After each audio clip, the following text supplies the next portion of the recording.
Good day everyone, I'm Pacote Isidro Marcogin F and today we will discussing about cybersecurity auditing and compliance. So first, we have cybersecurity audit. Security audits in cybersecurity using a range of technologies, procedures, and controls determine the protection of an organization's networks, programs, devices, and data against risks and threats. They are done regularly, and the findings are compared to established internal baselines, industry standards, and security best practices. So now we have a real-life scenario of cybersecurity audits with an example of secure bank.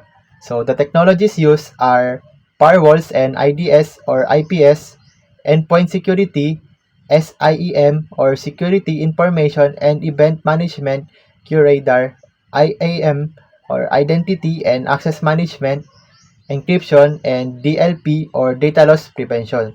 So what is the use of this? So the use of firewalls is act as the first line defense, filtering incoming and outgoing network traffic based on predefined security rules. So intrusion detection systems, IDS, monitor the network for suspicious activities, alerting security teams. So intrusion prevention system or IPS take a step further by actively blocking malicious traffic. So, in other words, ang firewalls natin ay unang depensa at ang IDS is ito yung alert sa security teams natin kung meron bang malicious act or malicious traffic. At ang IPS naman natin is siya na mismo ang naga-block ng malicious traffic or nagpapahinto dito. So, the endpoint security. So, the endpoint security protects devices such as computers, mobile phones, and servers from malware, ransomware, and unauthorized access. So, SIEM, Security Information and Event Management or QRadar, is used to collect, analyze, and correlate security logs and events from various sources to detect threats and anomalies in real time. And IAM or Identity Access Management ensures that the only authorized users can access the secure bank system. And encryption and DLP data loss prevention. So the encryption protects sensitive customers and financial data by converting it into unreadable formats unless decrypted by authorized personnel. So in other words, ang encryption ay isang sabihin nating random set of characters na hindi natin na mababasa, pero ang totoong character nito is meron talaga siyang isang word. Kunyari, ang Monday ay magiging random siya. Kunyari, ang Monday magiging D, W, A, N, etc. So, DLP solutions prevent unauthorized sharing or leakage of sensitive information via emails, USB drives, and cloud storage. So, ang DLP naman is siya yung nagpapaprevent na hindi niya pwedeng ibigay sa unauthorized access or isang tao na wala namang kinalaman sa kampanya na makakakuha ng isang sensitive na information. So, now we have the procedures followed. The procedures followed are network security assessment, access controls review, phishing test, incident response drill, and compliance check.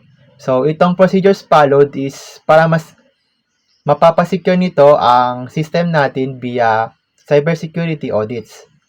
So now, we will jump to cybersecurity compliance. So, cybersecurity compliance is the process of verifying whether the organization follows certain rules, standards, and regulations for data privacy such as GDPR. This involves building certain guidelines in which the data should be collected, stored, and used. Security compliance is one of critical components of any business cybersecurity strategy since it helps to protect customer data from falling into a wrong hands while ensuring that the business followed laws and regulations. So, cybersecurity compliance is the rule that the implemented protect the confidentiality, integrity, and availability of data, which means safeguarding the data by following the principles. Now, we have cybersecurity compliance in a healthcare. So, the cybersecurity compliance in a healthcare is essential to protect patient data, ensure confidentiality, and comply with regulation requirements such as HIPAA or Healthcare Insurance Portability and Accountability Act.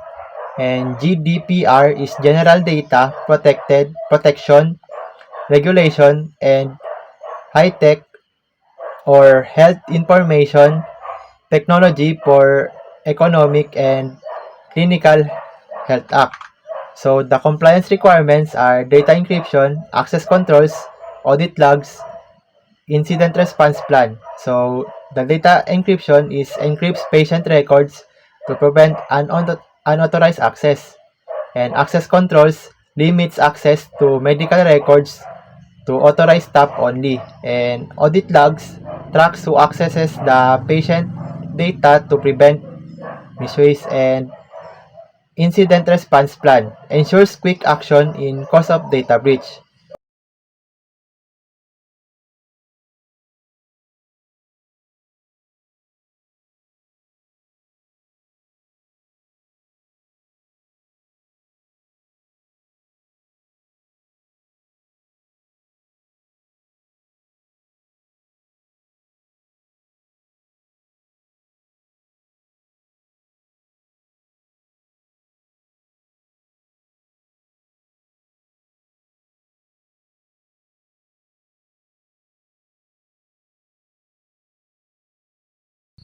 Or in other words, internal audit conducted by in-house auditors to review inventory management, financial records, and compliance to detect and fix errors before external review, ensures smooth operations and internal control. And external audit purpose is to determine whether the firm or an organization is providing a fair, complete, and accurate representation of its financial position by examining all the information that is available such as bookkeeping, records, bank balances, and financial transactions.